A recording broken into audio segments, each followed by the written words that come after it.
ব্যবসা বাণিজ্য বিশ্লেষণ নিয়ে ডিবিসি নিউজের নিয়মিত আয়োজন ইসলামী ব্যাংক তালিখাতায় স্বাগত জানাচ্ছি। সাথে আছি জ্যোতি সরওয়ার।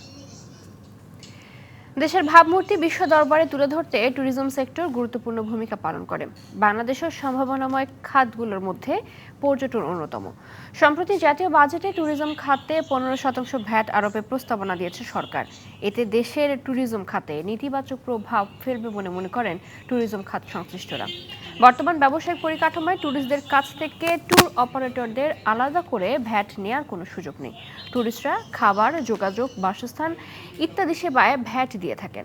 আলাদা করে ট্যুর অপারেটরদের উপর ভ্যাট আরোপ করা হলে তা ট্যুরিস্টদের ভ্রমণের জন্য করা বিভিন্ন প্যাকেজের উপর প্রভাব ফেলবে বলে মনে করেন তারা। ফলে ট্যুরিস্টরা নিরুৎসাহিত হবেন এবং ট্যুরিজম সেক্টরে এর নেতিবাচক প্রভাব পড়বে। তাই ট্যুর অপারেটররা সামগ্রিক পরিস্থিতি বিবেচনায় এই ভ্যাট প্রত্যাহারের দাবি জানিয়েছেন।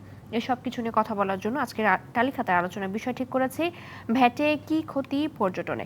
আলোচনা করতে আমাদের সাথে যুক্ত আছেন টুয়াবের সভাপতি ও FBCCI standing committee on travel, tour and hospitality ইন্ডাস্ট্রির চেয়ারম্যান মোহাম্মদ রাফিউজ্জামান এবং আছেন মেঘমাটি ভিলেজ রিসোর্টের স্বত্বাধিকারী আব্দুল্লাহ আল কাফি। স্বাগত আপনাদের দুজনকে আমাদের আজকের আলোচনায়। শুরুতেই জনাব মোহাম্মদ রাফিউজ্জামান, আপনাকে দিয়ে আলোচনা শুরু করতে চাচ্ছি। যেমনটি শুরুতেই একটু বলেছিলাম, আপনার কাছ থেকেও একটু বিস্তারিত জানতে চাই যে প্রস্তাবিত বাজেটে যে পর্যটন খাতে নতুন করে ভ্যাট আরোপ করা হলো, এটা আপনারা প্রত্যাহারের দাবি জানিয়েছেন। এই বিষয়টা জানতে চাই যে কেন আপনারা এই দাবিটি জানাচ্ছেন। আপনাকে অশেষ ধন্যবাদ। আপনি যে বিবরণী বলেছেন তাই যথার্থই বলেছেন। যদি নতুন করে ট্যুর অপারেটরদের সেবার উপর ভ্যাট আরোপ করা হয় তাহলে ডাবল ভ্যাট হবে একটা প্রোডাক্টের উপর। আপনি জানেন যে আমরা ট্যুর অপারেটররা বিভিন্ন পর্যটন সেক্টর থেকে বিভিন্ন উপাদান কিনে আমরা একটা মালা তৈরি করে পেশাদারিত্ব বজায় রেখে পর্যটকদের সুবিধা বৃদ্ধি করার জন্য আমরা প্যাকেজ অফার করে থাকি। সেই ক্ষেত্রে যদি এখন আবার আমাদের সেবার উপর ভ্যাট আরোপ করা হয় তাহলে আমরা যে প্রত্যেকটা উপাদান বিভিন্ন সেগমেন্ট থেকে আমরা পারচেস করি, যেমন লজিং ইন্ডাস্ট্রি থেকে আমরা যখন রুম নাইট আমরা কিনি তখন ভ্যাট প্রদান করি, আমরা ক্যাটারিং ইন্ডাস্ট্রি থেকে যখন খাবার কিনি আমরা ভ্যাট প্রদান করি, আমরা অ্যামিউজমেন্ট পার্ক এন্টারটেইনমেন্ট ইন্ডাস্ট্রি থেকে যেমন অ্যামিউজমেন্ট পার্ক থেকে আমরা যখন টিকিট এন্ট্রি ফি ক্রয় করি তখন ভ্যাট প্রদান করি, ট্রান্সপোর্ট ইন্ডাস্ট্রি থেকে বিমান, ট্রেন, বাসের আমরা ভ্যাট প্রদান করি। এই সবগুলো মিলিত আমরা প্যাকেজ তৈরি করি। এখন সেই ক্ষেত্রে যদি আবার ভ্যাট প্রদান করা হয় তা ডাবল হয়ে যাচ্ছে পর্যটকের উপর। সেই ক্ষেত্রে প্যাকেজ কস্ট বেড়ে যাবে, ট্রাভেল কস্ট বেড়ে যাবে। সেক্ষেত্রে আমাদের বর্তমানে যে ডোমেস্টিক ট্যুরিজমের যে একটা রমরমা ভাবটুকু রয়েছে, পর্যটন এগোচ্ছে, এটা ব্যাহত হবে। কারণ তখন আমাদের বাংলাদেশিরা পার্শ্ববর্তী দেশগুলোতে যাওয়ার চিন্তা করবে, তখন তুলনামূলক কম খরচ বিদায়। ইভেন ইনবাউন্ড ট্যুরিজমের ক্ষেত্রেও বিদেশিরা তখন আমাদের কম্পিটিটর কান্ট্রিজে চিন্তা ভাবনা করবে আমাদের বাংলাদেশে ট্রাভেল কস্ট বেড়ে যাওয়ার ফলে। সেই ক্ষেত্রে পর্যটন দারুণভাবে ব্যাহত হবে। কারণ আমাদের জাতির জনক বঙ্গবন্ধু শেখ মুজিবুর রহমান পর্যটন সৃষ্টি করেছিলেন এবং ওনারই সুযোগ্য কন্যা পর্যটনকে আরো বেশি ত্বরান্বিত করার জন্য, বেগবান করার জন্য উনি 2010 সালে ট্যুরিজম বোর্ড, 2013 সালে পর্যটন বাংলাদেশ টুরিস্ট পুলিশ এবং 2022 সালে অগ্রাধিকারভুক্ত শিল্পে ঘোষণা করেছিলেন। আমরা কিন্তু ওই ফ্যাসিলিটিস পাই না। আমরা শতভাগ বৈদেশিক মুদ্রা অর্জন করার ফলে যে ইনসেন্টিভ পাওয়া স্কিমে থাকার কথা সেটাও পাচ্ছি না। অন্যান্য ইন্ডাস্ট্রিতে শতভাগ হয় না। অনেক কিছু ইলেকট্রিসিটি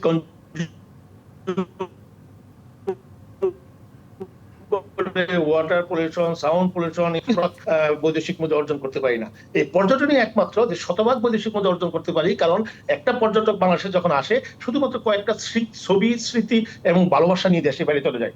সেই কারণে এই এত চমৎকার একটা শিল্প, এত চমৎকার একটা খাত যা বাংলাদেশের জিডিপিতে কন্ট্রিবিউশন রাখতে পারবে, যা বাংলাদেশের ইকোনমিকে মাল্টিপ্লাই অ্যাপ্লাই করতে পারবে, যা অধিক সংখ্যক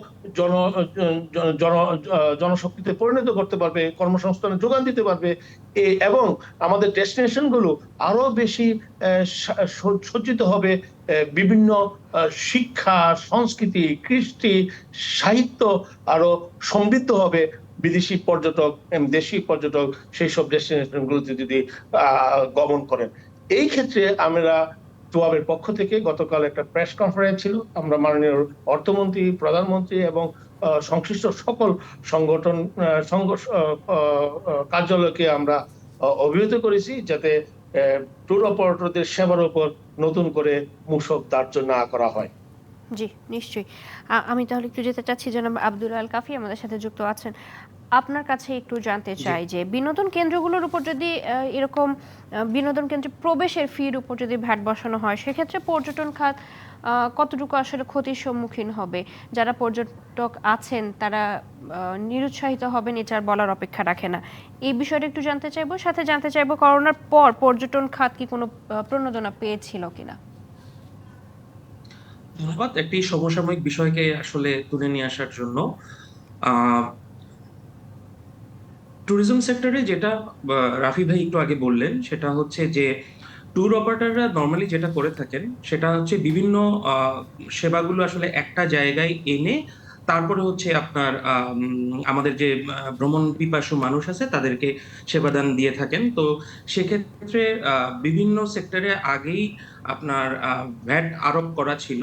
তো অপারেটরদের উপরে নতুন করে ভ্যাট আরোপের যে প্রস্তাবনা রেখেছে সেই জায়গায় আমার বক্তব্য হচ্ছে বিনোদন কেন্দ্রগুলোতে আগেই ভ্যাট প্রচলন ছিল। তো করোনার পরে যেটা হয়েছে যে মহামারী যেই করোনা বৈশ্বিক যেই পরিবর্তন এনেছিল সেখানে আসলে সবচেয়ে ক্ষতিগ্রস্ত খাত যদি আমি বলি তাহলে সেটা ছিল হচ্ছে পর্যটন।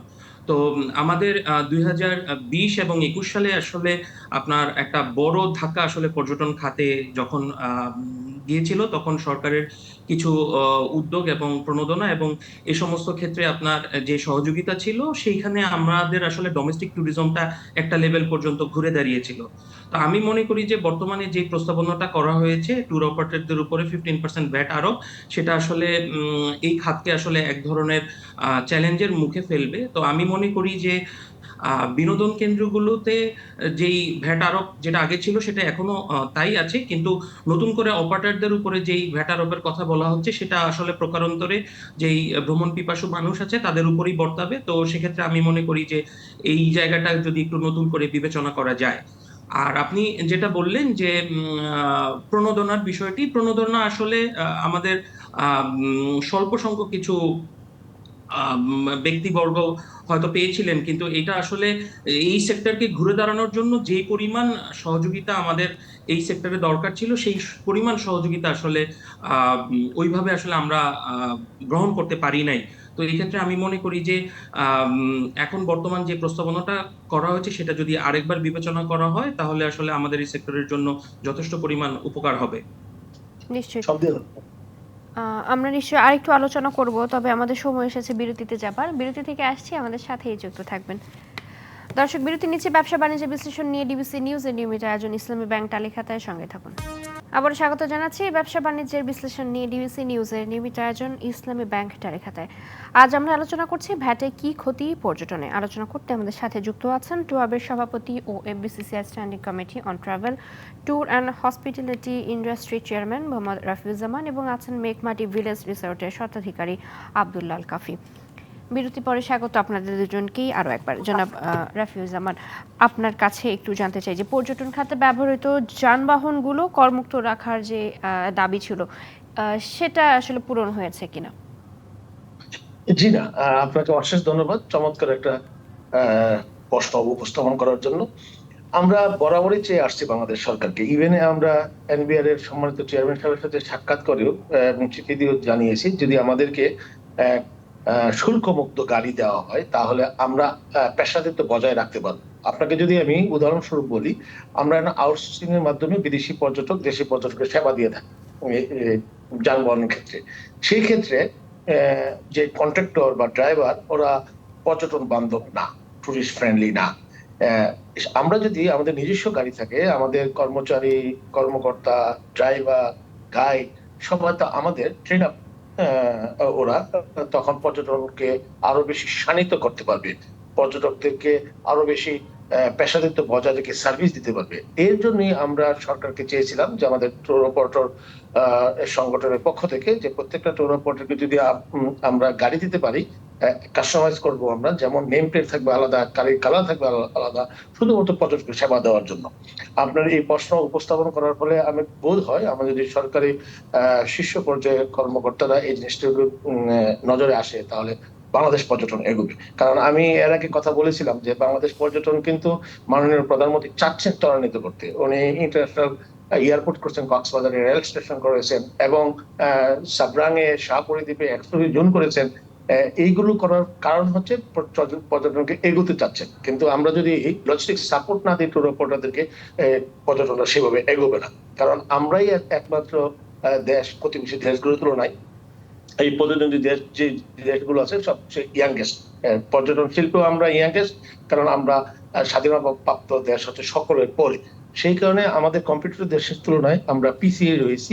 আমরা যদি এখন ফুল এফোর্ট দেই ট্যুর অপারেটরদেরকে এবং ট্যুরিজম ইন্ডাস্ট্রি সকল সেক্টরকে, বাংলাদেশ পর্যটন অনেক এগোবে। কারণ বাংলাদেশ পর্যটন এই কারণে এগোনোর দরকার যে আমরা সেকেন্ড লার্জেস্ট ইন্ডাস্ট্রিতে পরিণত করতে যাচ্ছি।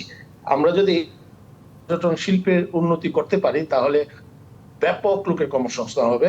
শুধুমাত্র একটা কেন্দ্রকে নেই, শুধু রাজধানী শহরে কিংবা বড় বড় শহরগুলোতে নয়, রিমোট এরিয়াতেও। কারণ আমরা অলরেডি 1448টা ডেস্টিনেশন আমাদের সারা বাংলাদেশে চিহ্নিত, 300 ডেস্টিনেশন প্রায় পপুলার। সেই কারণে পর্যটনকে এগোতে পারলে আর্থসামাজিক প্রেক্ষাপট এবং কমিউনিটি এগোবে, বাংলাদেশ এগোবে, বাংলাদেশ অর্থনীতি কন্ট্রিবিউশন রাখতে পারবে, এবং সর্বোপরি বাংলাদেশকে বহির্বিশ্বে উন্মোচন করতে পারবে। কারণ আপনি জানেন একটি বিদেশি পর্যটক আসা মানে 10টা কর্মসংস্থান সৃষ্টি হয়ে যাওয়া। একটা বিদেশি পর্যটক আসা মানে তার সকল বাংলাদেশের সকল ব্যয় বৈদেশিক মুদ্রা অর্জন পরিণত হওয়া। একটা বিদেশি আসা মানে আমাদের বাংলাদেশকে সঙ্গে পরিচিত হওয়া। কারণ আমাদের বাংলাদেশের মানুষগুলো আদি অকৃত্রিমবাদী আতিথেয় পরায়ণ। সেই কারণে বাংলাদেশের মানুষগুলোর আতিথেয়তে মুগ্ধ হয়ে ইনভেস্ট করার জন্য ওনাদের মন মানসিক সৃষ্টি হতে পারে। সেই কারণে আমি অনুরোধ করব টোয়াবের সকল ট্যুর অপারেটরদের পক্ষ থেকে, টোয়াবের সভাপতি এবং FBCCI travel tour hospital industry chairman হিসেবে আমি মাননীয় প্রধানমন্ত্রী, মাননীয় অর্থমন্ত্রী এবং মাননীয় চেয়ারম্যান এনবিআর সকলকে অনুরোধ করব অন্তত ট্যুর অপারেটরদের সেবার উপর ব্যান আরোপ না করা, ট্যাক্স ফ্রি গাড়ি যদি আমরা শুধু গাড়ির জন্য নয়, আপনার জ্ঞাতার্থে বলি, যারা আমরা হোটেল মোটেল রিসোর্ট রয়েছে তার ইকুইপমেন্ট গুলো যদি আমরা বিদেশ থেকে যে ইম্পোর্ট করি, এটার উপর যদি ট্যাক্স রেহাত হয়, তাহলে সুইমিং পুল, জাকুজি সকল, তাহলে আমাদের কিন্তু রুম নাইট কস্ট আমাদের বেশি এটা কমে যাবে। আমার ভাই কাফি ভাই রয়েছেন, উনি রিসোর্টের মালিক, উনি অনেক কম করে ফেলতে পারবেন। নিশ্চয়ই আমি ঠিক এই প্রশ্নটাতেই যেতে চাচ্ছি জনাব আব্দুল আল কাফি, আপনার কাছে যেতে চাচ্ছি। যেমনটি বলছিলেন জনাব রাফিউজ্জামান যে যদি ভ্যাট আরোপ করা হয় এবং আপনার যেটা প্রস্তাবনা দিয়েছেন ভ্যাট প্রত্যাহারে, যদি সেটা প্রত্যাহার করা না হয়, কতটা ক্ষতির সম্মুখীন হবেন আপনারা?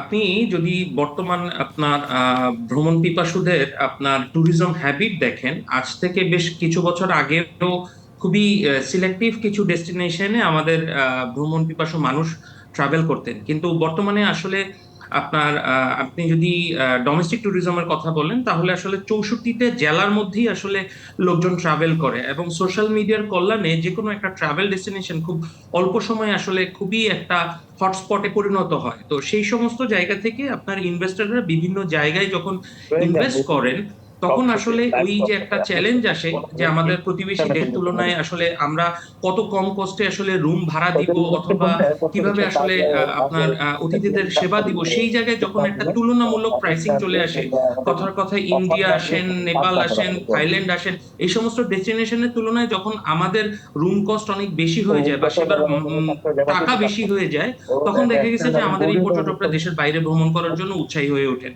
তো সেই সমস্ত জায়গা থেকে আমরা যদি করবে। ইকুইপমেন্ট ওটা আমরা বলেন, দিয়ে দিব, এরপর থেকে ট্রান্সপোর্টেশন বলতে পারবেন বলেন, যে এই আমাদের পরিশ্রম জায়গাগুলোতে না দিয়ে যদি যাতে আমরা কাজ না এক করে। ধরনের খালি পরিশ্রম কম দিবি, কস্ট আমরা অথবা ওই আমরা টিফিনটা রেয়াতের সুবিধা পাই, টিফিনটা তাহলে ভেন্ডর আসলে নিয়ে দিব। আমাদের যারা অতিথি হবেন তাদেরকে আমরা খুব কম কস্টে আসলে এই জায়গাগুলোতে সেবা দিতে পারবো। আমি যদি একটু জানতে চাই আপনার কাছে, এই যে করোনার পরে যে প্রশ্নটা শুরুতে করেছিলাম যে করোনার পরে পর্যটন খাত কোনো প্রণোদনা পেয়েছিল কিনা, করোনার পরে আপনাদেরকে ঘুরে দাঁড়াতে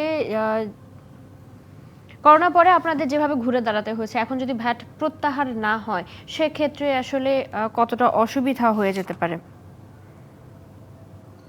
দেখেন, করোনার সময় আমি যদি আপনাকে বলি 2020, 2021 এবং 2022 যারা আপনার এই রিসোর্ট, অ্যামিউজমেন্ট পার্ক অথবা বুটিক হোটেল এই সমস্ত জায়গায় যারা ইনভেস্টমেন্ট করেছেন তাদের আসলে এক ধরনের আর্থিক ক্ষতির সম্মুখীন হতে হয়েছে। কারণ হচ্ছে যে আপনার গেস্ট না থাকার কারণে প্রচুর আপনার কর্মসংস্থানের সুযোগ নষ্ট হয়েছে এবং আপনার অনেকের চাকরিচ্যুত করতে হয়েছে। তো সেই সমস্ত জায়গা থেকে গত 2-3 বছর ধরে ডোমেস্টিক ট্যুরিজম যখন আসলে একটু ভালো মুখ দেখছে, এবং আপনি যদি জানেন বর্তমানে আমাদের ডোমেস্টিক ট্যুরিজম প্রায় 1 কোটি পর্যটক আসলে দেশের ভিতরে আপনার ভ্রমণ করে থাকে। তো সেই সমস্ত জায়গা থেকে আপনার যে কোনো মূল্য বৃদ্ধি হোক, সেই জায়গাটা তো আসলে আপনার ভ্রমণ পিপাসু মানুষদেরকে তো আসলে সেই খরচটাই বহন করতে হবে। তো জি, এই সমস্ত নিশ্চয়ই। জায়গা থেকে আমাদের অনুরোধ হবে, জি, এখানে রাফি ভাই আছেন আমরা এবং আমাদের পক্ষ থেকে। জি, জনাব আব্দুল আল কাফি, আপনার আপনার বক্তব্য আমরা স্পষ্ট বুঝতে পেরেছি। আমাদের সময় এসেছে আজকের আয়োজন শেষ করার। আপনাদের দুজনকে অসংখ্য ধন্যবাদ। দর্শক, ব্যবসা বাণিজ্য বিশ্লেষণে ডিবিসি নিউজের নিয়মিত আয়োজন ইসলামী ব্যাংক তালিকাতে আজ এ পর্যন্তই। সঙ্গে থাকুন।